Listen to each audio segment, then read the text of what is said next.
ይቀበልላችሁ።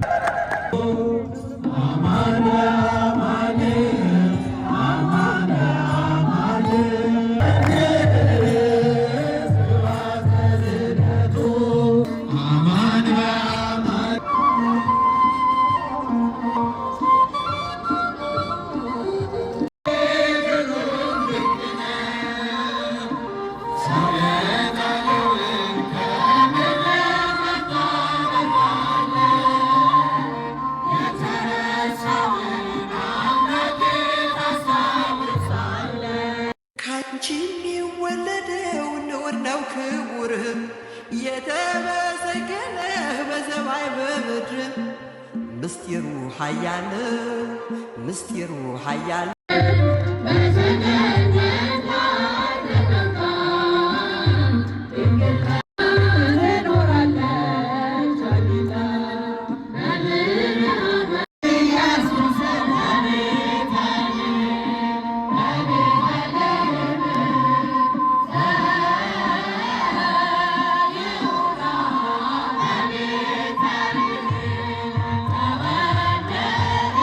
እግዚአብሔር የተመሰገነ ይሁን። ጥሩ ቀን ጥሩ ምሽት ነበረ። እንግዲህ የአላፋት ዝማሬ ላይ ያለፈው ለሌላ ጊዜያችሁ ወደ አላፋት ዝማሬ በምትሄዱ ሰዓት ቀድማችሁ መድረስ አለባችሁ። እኔ ራሱ አርፍጄ ትንሽ ቦታ ለማግኘት ተቸግሬ ነበር ወደ ውስጥ ለመግባት። ደግሞ በቀጣዩ ቀን ሁላችሁም በዓልን ቤታችሁ ፋፈሽ እያላችሁ እያከበራችሁ ነው። እኔ ጉዞዬን ወደ ስራ እያጧጧፍኩ ነበረ። ያው እሱንም ቭሎግ ላርግላችሁ ብዬ ነው።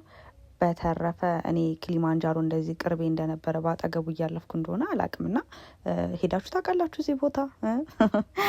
ለማንኛውም አውትፊት ቼክ እናደርጋለን። እዚህ ጋር እንግዲህ በበዓል ቀን ስራ መግባቴ ምክንያት በማድረግ ጥቁር እንለብሳለን። አዎ ግድ ነው እንዲህ በአውደ አመቱ። እሺ ይሁን፣ ዋናው ጤና።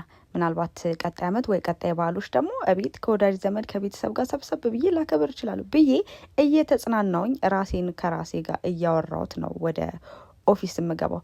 በነገራችሁ ላይ ያው ስራ ቦታችንም ምንም ቢሆን ቤታችሁን ጥላችሁን የመጣችሁት አውደ አመቱን ስራ ላይ ናችሁ በሚል እዛም ቆንጆ ፕሮግራም ስላለን አያሳስብም። ቢያንስ እንደ ቤትም ባይሆን ያው እንትን እንለዋለን አይደል? እንዴ እናቻችለዋለን። ይሄ የቁርስ ሰዓት ነው። ከስራ በኋላ ያው ቁርስ ሰዓት ነበረን እና እንግዲህ አንዳንድ ነገሮችን እስቲ ቀመስ አድርጉ፣ ለስራውም ቢሆን ጎናችሁን ጠገን ስታደርጉ ነው ስራውን መስራት የምትችሉት በሚል እንግዲህ ሰልፋችንን ይዘን የሚነሱ ነገሮችን እያነሳን ለመመገብ እንሞክራለን ማለት ነው።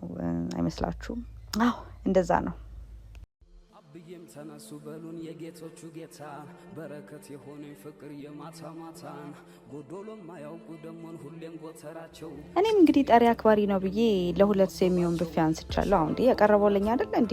ካልበላን ካልጠጣን ምኑን በዓል ሆነ በሚል ተልካሻ ምክንያት ያነሳውትን እያያችሁ ነው አይደል? አዎ እንግዲህ እዚህ ጋር የስራ ባልደረቦች ያሉ እንግዲህ ከነሱ ጋር ቁርሳችንን እየበላን እያጣጣመን እየተጨዋወትን እንግዲህ በተሰጠችን ሰዓት እናሳልፋለን። በነገራችሁ ላይ በእኛ ስራ ላይ ብዙ ጊዜ ስራ ላይ መሆን የበዓለትን ያው ለምደኗል። ግን ያው ልጆች ያላቸው ስላሉ እነሱ ደግሞ ሞር ልጆቻቸውን ትተው መምጣታቸው ምናምን ትንሽ ቅር ይላቸዋል።